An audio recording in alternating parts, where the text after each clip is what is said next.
औज़ुबिल्लाहिमिनश्शैतानिर्रजीम बिस्मिल्लाहिर्रहमानिर्रहीम। प्यारे बच्चों, अस्सलाम वालेकुम रहमतुल्लाहि व बरकातुहू। क्लास 6 सब्जेक्ट कश्मीरी सबकुक उन्वान छु इंटरनेट। इंटरनेटस मुतलिक परो आज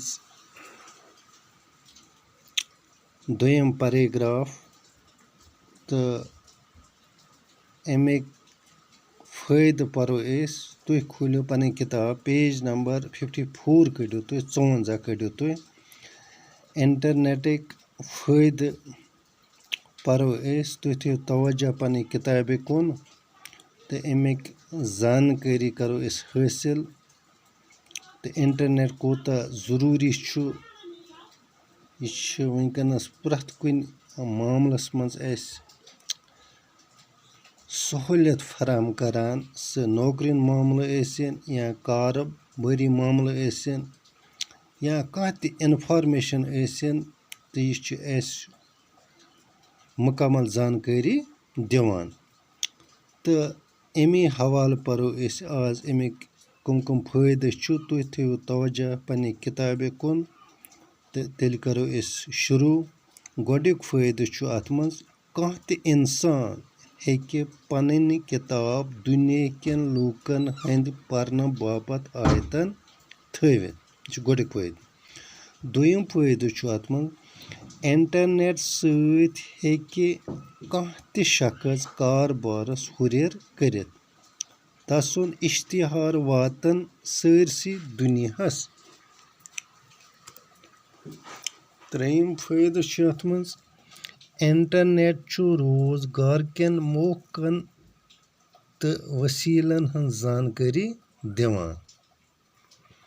चोरम फ़ायदे छु अत मज कह इंसान हेके वीडियो कॉन्फ्रेंस मज घर बिहित शरीक सपदित तो अत कॉन्फ्रेंस मज शरीक लूकन सहित कथ बात करित। पांचम फ़ायदे छु अत मज दुनियास मज कुन ति जाय रोजन वालिस कंस ति नफरस हेको ईमेल के जरिए चिट सोजित तो तमुक जवाब हासिल करित। शेयम फ़ायदे छु अत मज इंटरनेट के जरिए हेको कह जानकारी हासिल करित मैच वचित फिल्म वचित तस्वीर वचित। सनिस रियासतस मज छु वारिया इंटरनेट कैफे अत हेको सहल पट कह पोंस खर्चवित कह जानकारी हासिल करित। अमा पोज अस पज न अत सहूलतस नाजायज फ़ायदे तुलन अमुक गलत इस्तेमाल छु जुर्म।